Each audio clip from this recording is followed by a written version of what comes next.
Hey, welcome guys. This is Tony Porter. I'm doing a little video on digital diamond gameplay so you can assess whether it's something that you want to pursue. Now, I need a helper. I've tried other, approaches to kind of record keeping and documentation of our tabletop baseball games, but I've kind of ultimately accepted that the best way to do it is to use technology to maximize my gameplay and my projects, because I have so many different projects, from the 50s all the way to the present, and I enjoy them all, for different reasons. So this is for $22 or $24, I think it is, with taxes and so on. You can get about 100 seasons. It keeps stats for you. It keeps standings for you. It keeps the player endurance. It keeps their records. Basically, it does everything for you. All you got to do is play the game and input the information. So I'm going to show you how to do that a little bit today. It's a short video. Now, there's going to be another video on how to get to this point, on how to basically how you're going to buy it, how you're going to install it, and then how you're going to download a season, about 100 seasons, whatever season you want, and then how you're going to get it started to play. So that's going to be a separate video. This one is just to give you a flavor, a taste of the game itself.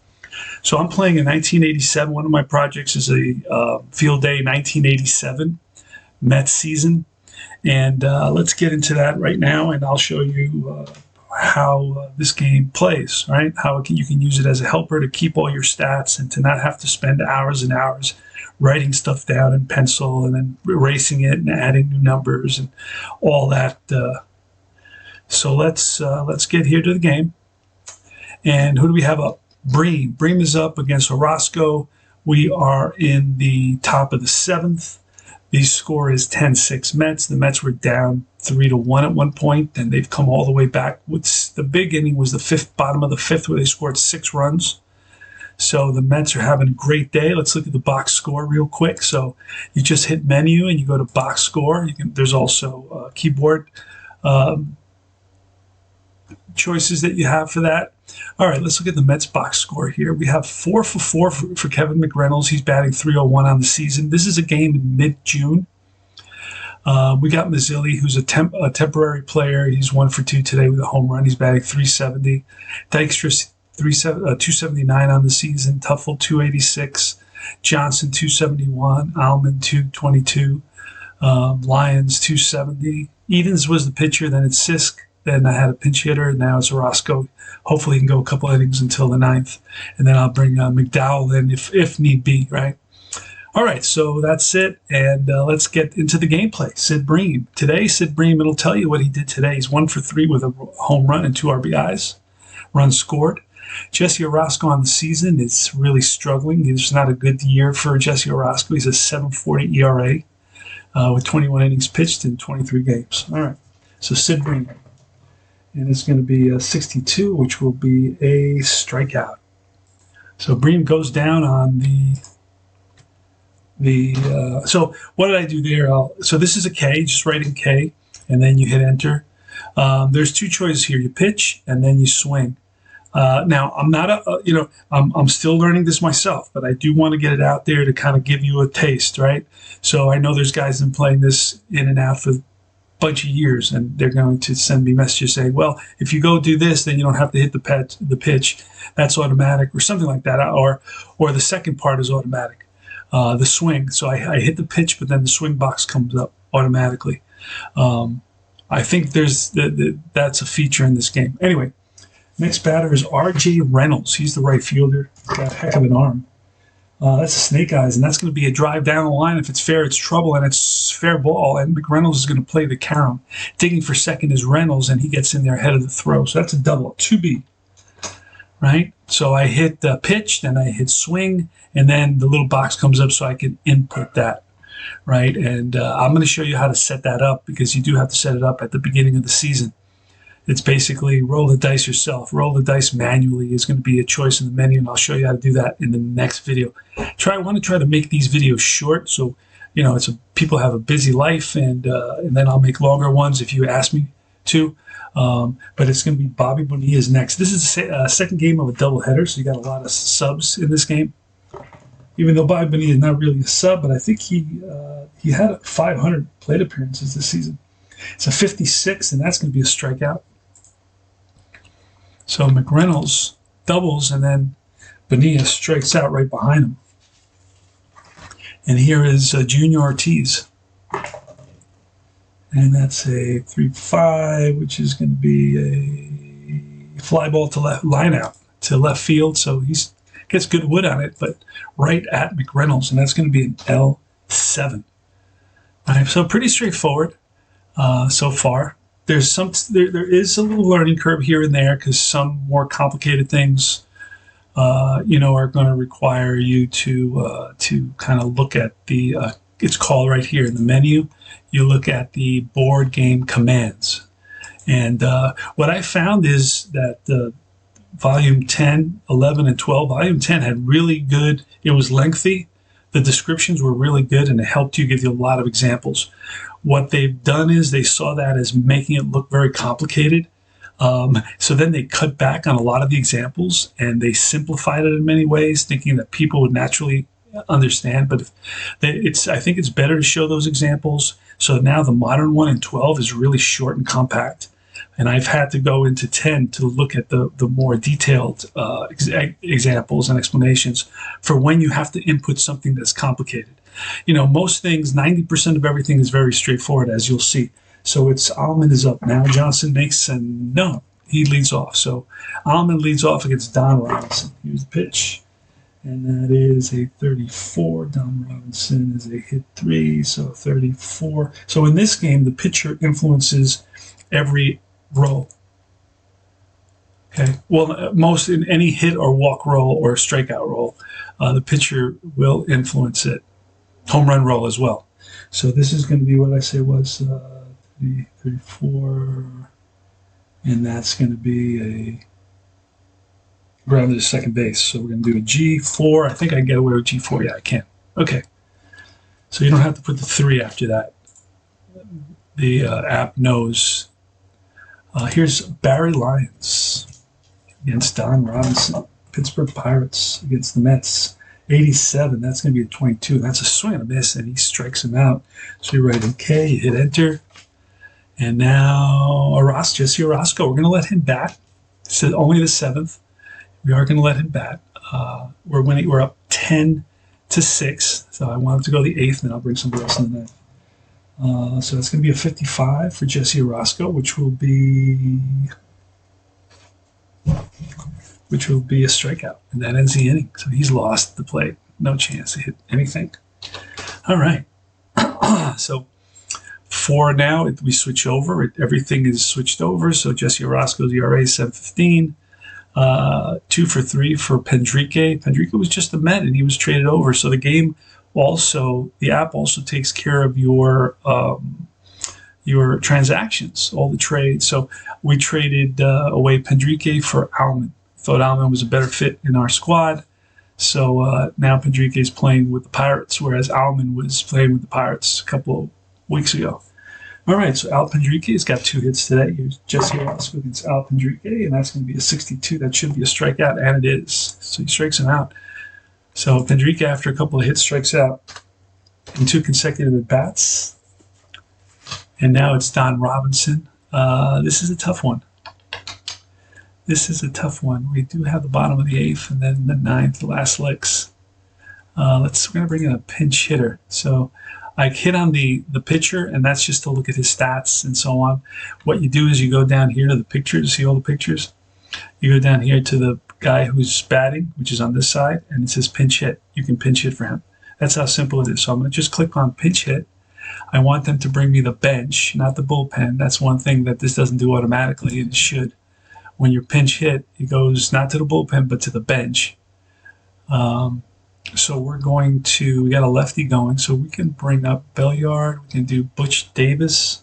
Now with field day, you have all the players, so you can use the roster to the max to maximize your gameplay.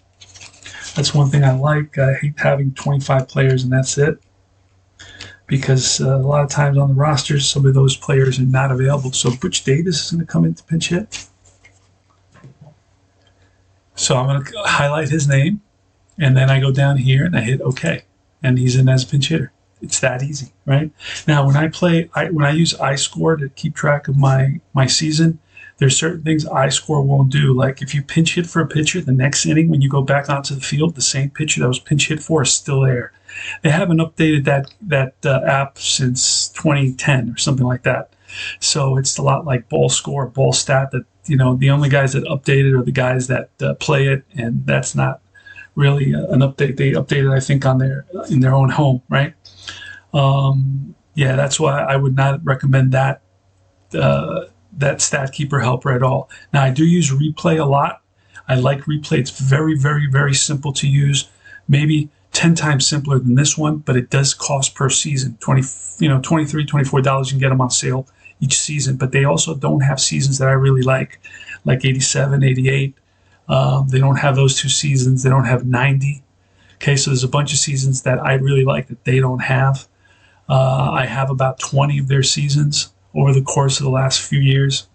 Anyway, Butch Davis is up against Jesse Orozco. Here's the pitch. And let's see, 5, line out, hit hard, but right at the center fielder, Dykstra, for the second out.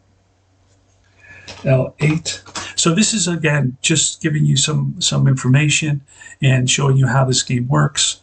Next up is Barry Bonds. So it goes over to the top of the order. And it's Orozco versus Barry Bonds, lefty versus lefty, and it's a 22, and that'll be a swing and a miss, struck him out on the curveball. So Orozco's curveball is working today. That's a K, enter, and that's it. So easy inning. He did what we wanted him to do. Now, you see, an iScore, I would still have my same pitcher up there. I can't remember whoever it was. It was Don Robinson, and he would be pitching. And if you're not focused and thinking about it, because you do see a pitcher up there, and after making lots of changes in games like this game where you have 16 runs, 24 hits, sometimes there's 5 errors, and there's a lot of substitutions because it is the National League. What happens is that we forget, right? And I'll start playing, and then all of a sudden I have to go back later and make a change and find out, bring in a new pitcher. And even though I may have changed the card, right? I'll remember to change the card, but I may not remember to change it in the system. And iScore doesn't let you know. It doesn't blink, doesn't do anything, doesn't stop you from proceeding, even though you pinch hit for the previous pitcher. This one stops you. If you look at the bottom left-hand corner, it's blinking, right? It's saying defense, defense, defense. You need a pitcher. So Don Robinson, here's the image of Don Robinson. He was my last pitcher. I'm going to click on that. Now, another good thing about this, it tells you what is the role of the pitcher, right? So if you're playing lots of different projects and you may not know some players, this will help you through it. So right here, there's a long guy, but he's in yellow, so he may be tired. This also tells you their endurance. So before I got into this series, Pittsburgh played in another series, and they may have used these guys already. Something that if I'm doing cards and dice, and I don't have like a helper to go through the season with me, I wouldn't know, and I would be using the best players always against my team, and that's going to put them at a disadvantage, right? So here you have a guy, Spot Long. This is a Spot Long guy. His name is Dorn Taylor. He has 2 first names, Dorn Taylor. We're going to click, so we highlight his name. We click the 9 spot where the pitcher goes, and down here I'm going to click OK, and I'm ready. I just have to pull his card now. So Dorn Taylor. Now this is a guy that may have been on the roster for only this week, right? But the great thing with Field Day Baseball, and you'll see it on my channel soon, just not yet. I'm trying to get really good at it. Dorn Taylor. Before, what was I going to say? So you'll have all the cards. You'll have all the cards, and you'll have a Dorn Taylor in here somewhere. He may have only been on the roster for a week, but it represents the team's roster, and it kind of represents their true ability, right? These are the guys that they had. They didn't have all their stars all the time. That's unrealistic. So if you think you're playing stars all year round and they never get injured, and that's not realistic. All right, so but it doesn't matter. It's a game, right? If it's not realistic or if it is realistic, it's what you enjoy doing, and that's what counts. So I really don't care.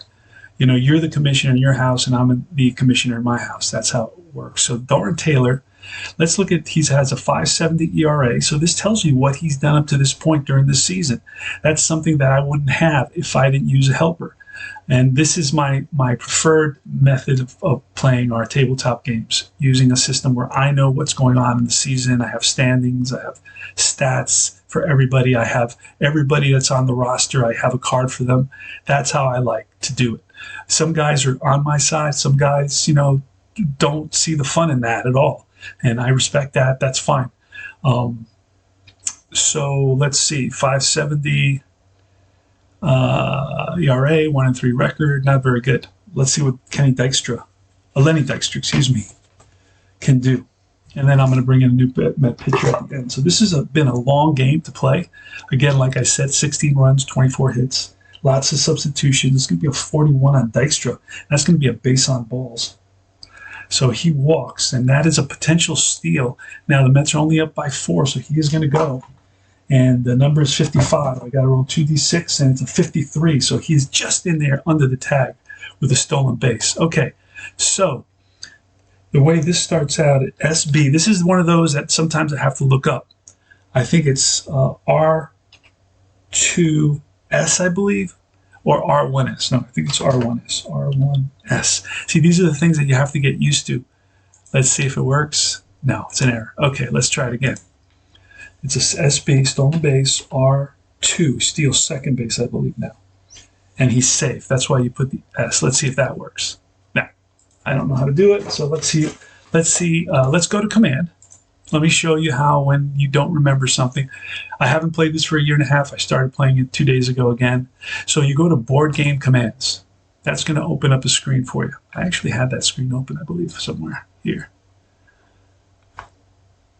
All right, board game commands, stealing.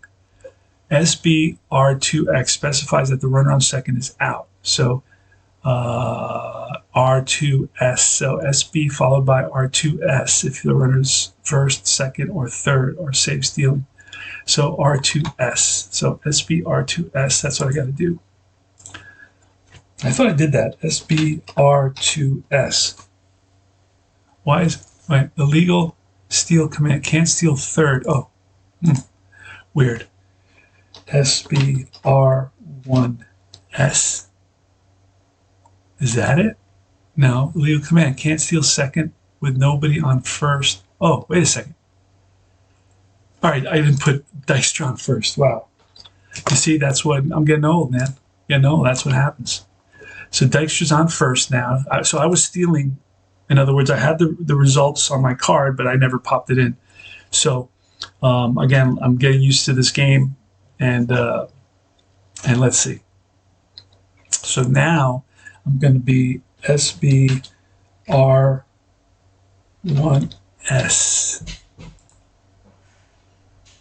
And it said they are keeping him close.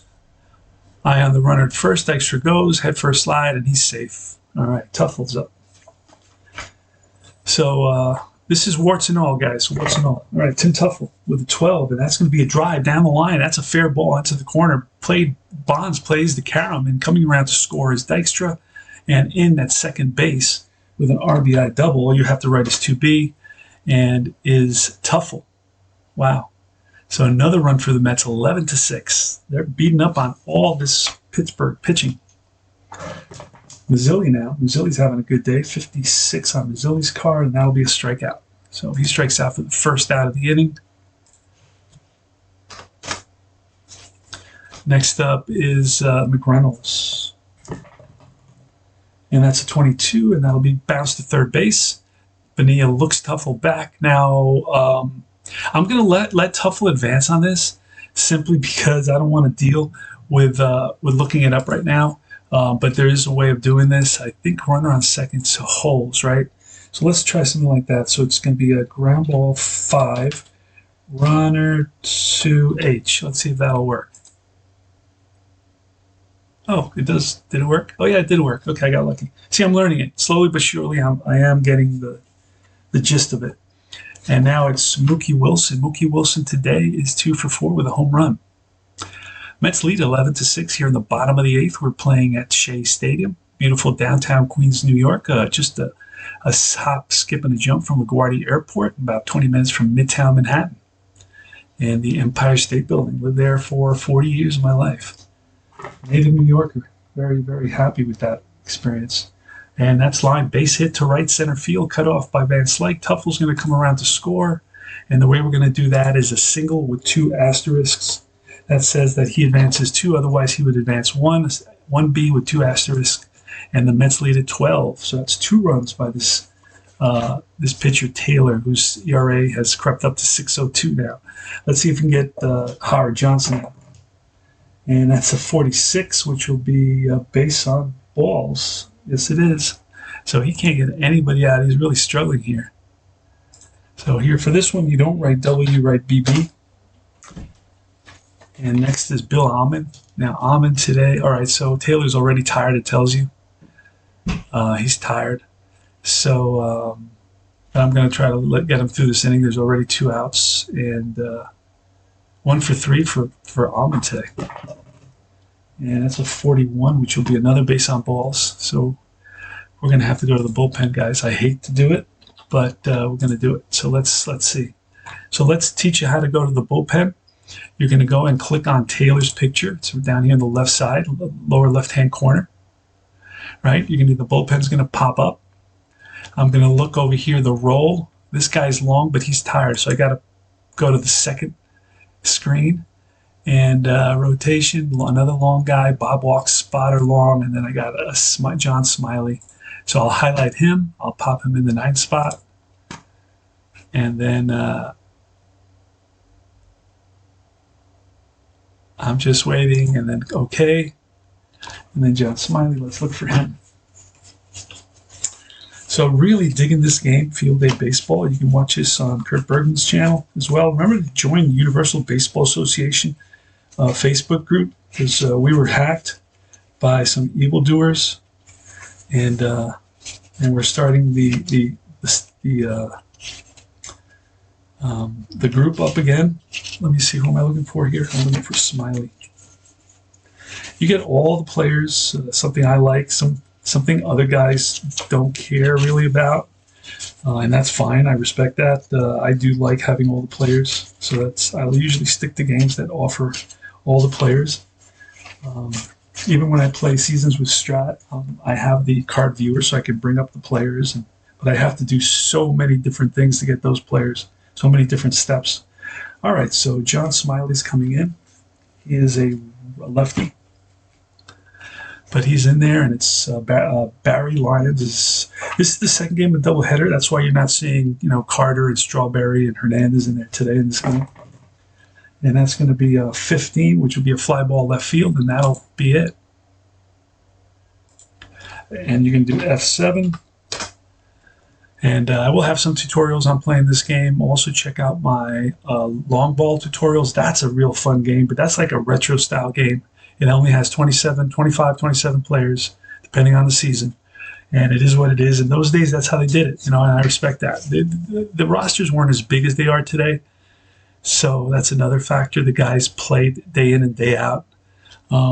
Anyway, all right. So we're going to pull out Orozco. He's done well for us. He's pitched well, 3 innings so far, but we're going to pull him.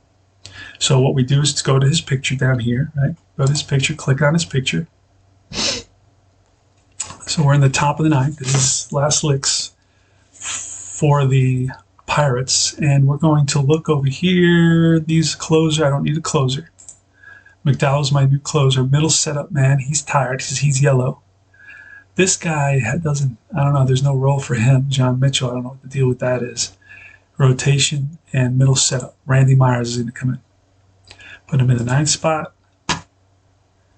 So I highlight his name, I click on the 9th spot. There's right here, the spot in the batting order, and then I'm going to click OK. All right, and it's Randy Myers. I'm going to bring him in now.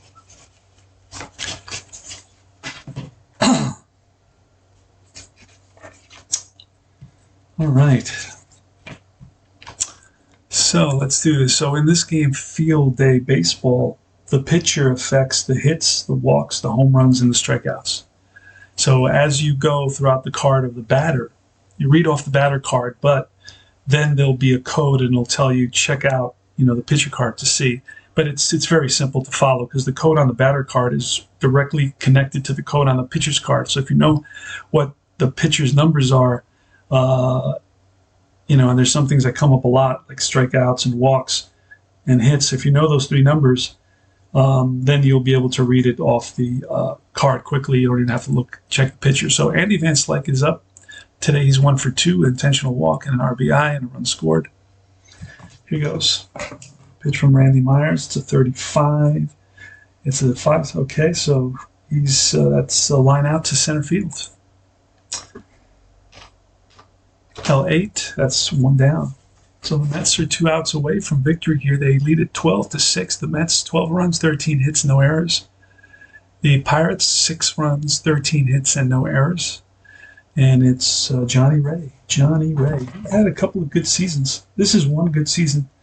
He batted .273, but in 1984, he batted, I think, .315, 33, and that's going to be, nope, it's going to be a 33. It's going to be elegant. Again, hits it hard, but Dykstra comes in and makes the grab of a line drive. So 2 line drives off Randy Myers. He's a left-hander.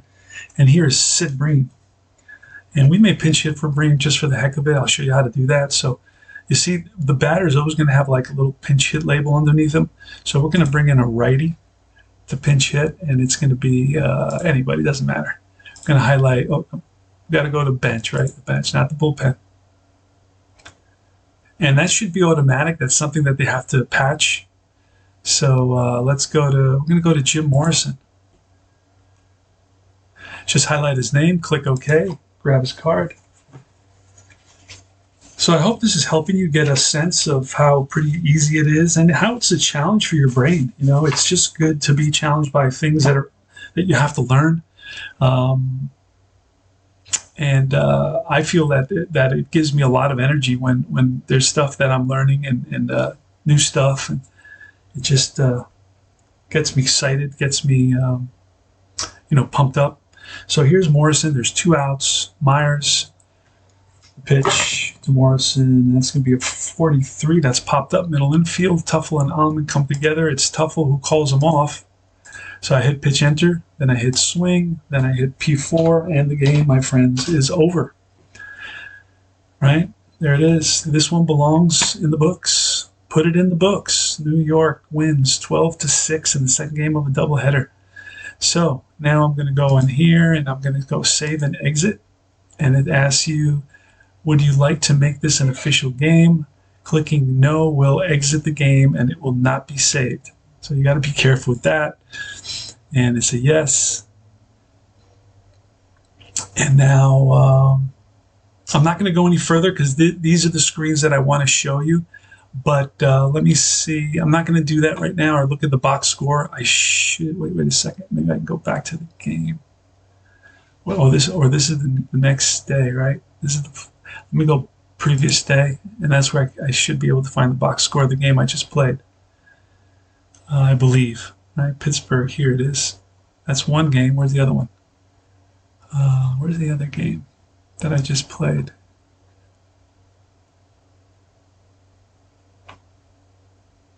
I don't know. I don't see it right now. Don't know why. I have the first game that I played is there. I don't have the second game.